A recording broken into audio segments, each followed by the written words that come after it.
नमस्कार, हमारे digital platform में आपका स्वागत है।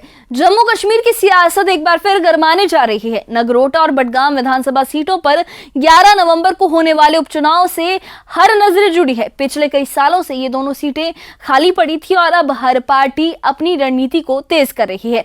कौन उतरेगा मैदान में, कौन पेश करेगा जनता के सामने मजबूत उम्मीदवार और किसकी सियासी ताकत बढ़ेगी या कमजोर होगी, यही सवाल इस वक्त हर चर्चा का एक बड़ा मुद्दा बने हुए हैं।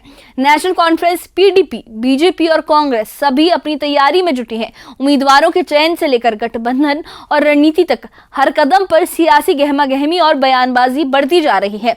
इस कड़ी में जनता की निगाहें भी सभी दलों के दावों और दलीलों पर टिकी है। इस खास रिपोर्ट में हम आपको दिखाएंगे इस उपचुनाव की पूरी तस्वीर, कौन क्या कह रहा है, कौन किसके साथ गठबंधन कर रहा है और आखिरकार किसकी राह आसान या मुश्किल होने वाली है। देखिए ये खास रिपोर्ट।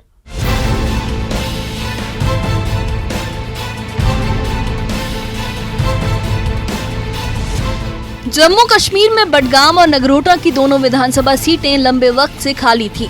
अब जब चुनाव आयोग ने इन सीटों पर 11 नवंबर को उपचुनाव की तारीख तय की है तो सियासी हलचल बढ़ गई है। 14 नवंबर को नतीजों का ऐलान होगा और इस बार ये उपचुनाव सिर्फ 2 सीटों तक सीमित नहीं बल्कि कई दलों के लिए साख का सवाल बन गए हैं। जम्मू कश्मीर अपनी पार्टी के मुख्य प्रवक्ता मुंतजिर मुहिउद्दीन ने बताया कि जल्द ही पार्टी की पॉलिटिकल अफेयर्स कमेटी की बैठक बुलाई जाएगी जिसमें बडगाम सीट से उम्मीदवार के नाम पर फैसला लिया जाएगा। उन्होंने कहा कि आने वाले 1 या 2 दिनों में बैठक होगी और उम्मीदवार के नाम की घोषणा कर दी जाएगी।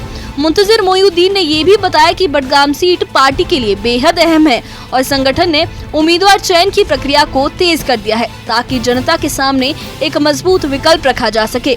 अपनी पार्टी का जो पॉलिटिकल अफेयर्स कमेटी है उसकी मीटिंग अभी नहीं हुई, तो मेरे ख्याल से अगले 1-2 दिन में या शायद आज ही उस मीटिंग का इनेकाद होगा तो अपनी पार्टी फैसला करेगी कि वो अपना उम्मीदवार उतारे या न उतारे। उस मीटिंग में उसका फैसला लिया जाएगा। यानी हम कह सकते हैं अपनी पार्टी अभी तैयार नहीं है बडगाम इलेक्शन के लिए? नहीं, इलेक्शन के लिए हर कोई पार्टी तैयार है, लेकिन क्योंकि अब ये जो हालात बने हुए, हाँ कल ऐलान होगा, परसों ऐलान होगा, तो एक ऐसी हालत को थी कि जिससे अंदाजा नहीं लगाया जा सकता था अभी कितनी देर है।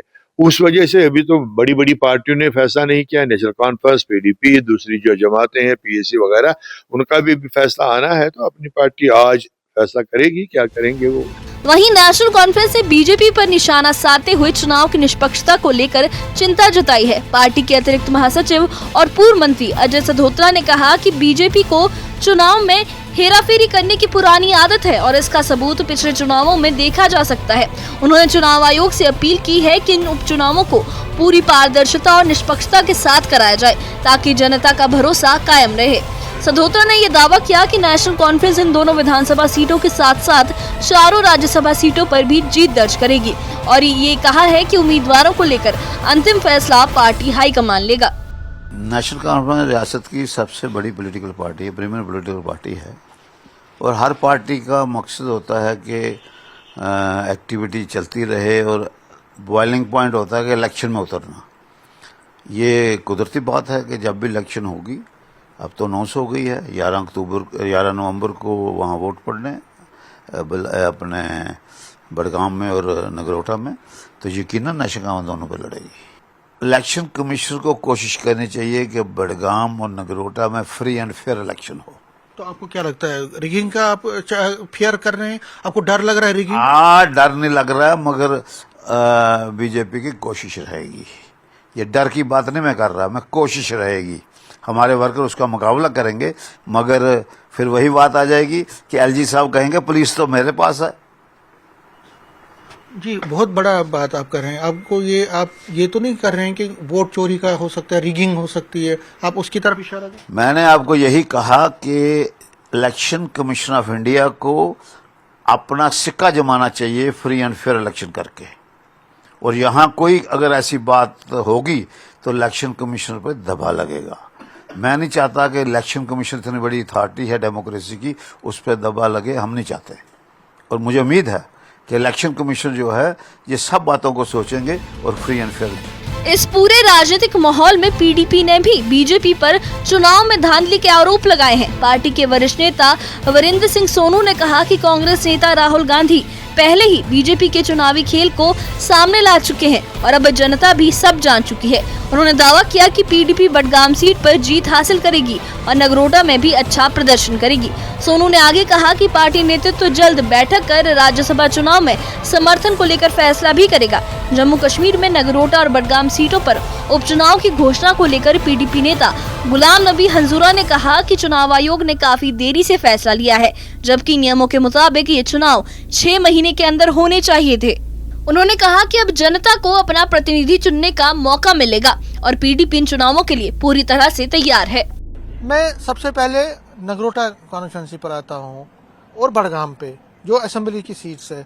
नगरोटा में क्या आप चुनाव लड़ने जा रहे हैं या आप बीजेपी को हराने के लिए किसी और पार्टी को सपोर्ट करेंगे? देखिए ऐसे है भट्ट साहब की हर एक पॉलिटिकल पार्टी जो होती है और एक इलेक्शन के लिए तैयार होती है।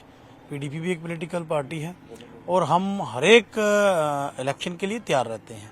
जहाँ तक नगरोटा की बात है, जब कल इलेक्शन अनाउंस हुआ है तो आज ही जनरल सेक्रेटरी साहब ने मीटिंग बुलाई। आपने देखा कितनी गहमा गहमी है, काफी नगरोटा से लोग बुलाए हैं और हम हर मुद्दों पर विचार कर रहे हैं। जहाँ तक इलेक्शन लड़ने की बात है, फैसला पार्टी सदर ने करना है, लेकिन हम ग्राउंड पर चुनाव लड़ने के लिए बिल्कुल तैयार बैठे हैं। हमारा आज कैडर भी बिल्कुल तैयार है और शॉर्टलिस्ट भी किए गए हैं कुछ नाम। पीडीपी असेंबली के बाई इलेक्शन जो है वो दोनों लड़ेगी, अपने निशान पर लड़ेंगे। और आज यहाँ 1 साल का जो नेशनल कॉन्फ्रेंस और कांग्रेस का राज है, भारतीय जनता पार्टी ने तो जम्मू कश्मीर को तंग किया, लेकिन पिछले 1 साल से ये जो सरकार बनी थी ये भी तो लोगों के वोट लेके यू टर्न पा चुकी है, लोगों के मुद्दों को ठंडे बस्ती में डाल चुकी है। उनको चितलाने के लिए, याद कराने के लिए, लोगों के मुद्दे उठाने के लिए पीडीपी सड़क पर है। दूसरी ओर बीजेपी ने अपने आत्मविश्वास का इजहार किया है। पार्टी के प्रदेश अध्यक्ष सत शर्मा ने न्यूज 18 से एक्सक्लूसिव बातचीत में ये कहा कि बीजेपी नगरोटा और बडगाम दोनों सीटों पर अपने उम्मीदवार उतारेगी। जनता अब नेशनल कॉन्फ्रेंस और सरकार से नाराज है और इस बार बीजेपी इतिहास रचेगी। वहीं बीजेपी प्रवक्ता अल्ताफ ठाकुर ने कहा कि हम दोनों सीटों पर पूरी तैयारी में हैं। उम्मीदवारों के नामों की घोषणा जल्द कर दी जाएगी। उन्होंने ये भी कहा कि इन चुनावों का जनता लंबे समय से इंतजार कर रही थी और अब बीजेपी उन्हें बेहतर प्रतिनिधित्व देगी। भारतीय जनता पार्टी 3 चुनाव होंगे, सिंगल और 2 चुनाव, और उसमें चुनाव जीतने की संभावना हमारी दूसरों में भी। और भारतीय जनता पार्टी तीनों चुनावों में सिंगल सीट के ऊपर भी भारतीय जनता पार्टी जो है अपना कैंडिडेट खड़ा करेगी। जहां तक इन 2 सीटों का ताल्लुक हो, चाहे नगरोटा हो चाहे बडगाम हो, भारतीय जनता पार्टी पूरी तरह से तैयार है और दोनों जगहों पे वो इलेक्शन कंटेस्ट करेगी।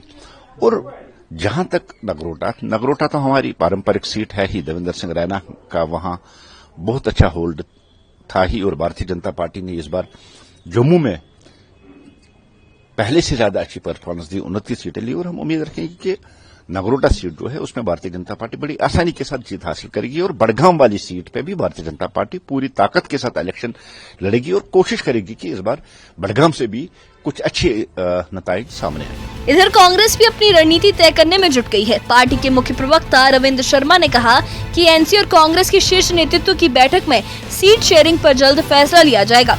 उन्होंने दावा किया कि गठबंधन दोनों विधानसभा सीटों और राज्यसभा की 4 सीटों पर जीत हासिल करेगा। अब यह है कि आपको मालूम है कि कांग्रेस और नेशनल कॉन्फ्रेंस जो है वो कोलिशन में है और कुछ और भी हमारे अलाइज हैं और कुछ उसके अलावा भी जो लोग हैं वो लोग नॉन बीजेपी हैं और बीजेपी के नीतियों के खिलाफ हैं। सदन के अंदर सदन के बाहर उनका जो स्टैंड रहता है वो बीजेपी के खिलाफ है। इसलिए कुल मिलाकर के राज्यसभा की 4 सीटों पे मैं समझता हूं कि बीजेपी के अलावा जीतेंगे। 3 सीटें तो बिल्कुल सेफ हैं कांग्रेस नेशनल कॉन्फ्रेंस की।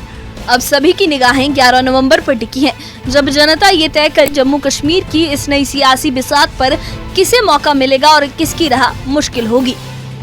Bureau report, news 18। तो अब चुनाव आयोग ने तारीखों का ऐलान कर दिया है और 11 नवंबर को जनता मतदान के जरिए अपना फैसला सुनाएगी, जो फैसला 14 नवंबर को आएगा। नगरोटा और बडगाम की ये दोनों सीटें अब सिर्फ खाली विधानसभा सीटें नहीं हैं, बल्कि जम्मू कश्मीर की राजनीतिक बिसात पर कई दलों की साख का भी सवाल बन चुकी हैं। बीजेपी का दावा, नेशनल कॉन्फ्रेंस की तैयारी, पीडीपी और कांग्रेस की रणनीतियां हर एंगल से इस उपचुनाव की सियासी कहानियां बन रही हैं। जनता की नजरें उम्मीदवारों, गठबंधनों और चुनावी दावों पर टिकी हैं और हर बयान का असर परिणामों पर पड़ेगा। इस खास रिपोर्ट में हमने आपको दिखाया कि किस तरह से पार्टियां अपनी चालें बिछा रही हैं, किन नेताओं ने क्या बयान दिए हैं और किसकी तैयारी सबसे मजबूत नजर आ रही है। अब सबकी निगाहें 11 नवंबर पर हैं, जब जनता तय करेगी कि सियासी बिसात में किसको मिलेगा मौका और किसकी राह होगी मुश्किल। इस बारे में आपकी क्या राय है, हमें कमेंट बॉक्स में अपनी राय जरूर बताइए। और इससे जुड़े अपडेट्स के लिए और ऐसी ही खबरों के लिए हमारे चैनल के साथ बने रहिए। हमारे चैनल को सब्सक्राइब करिए। शुक्रिया।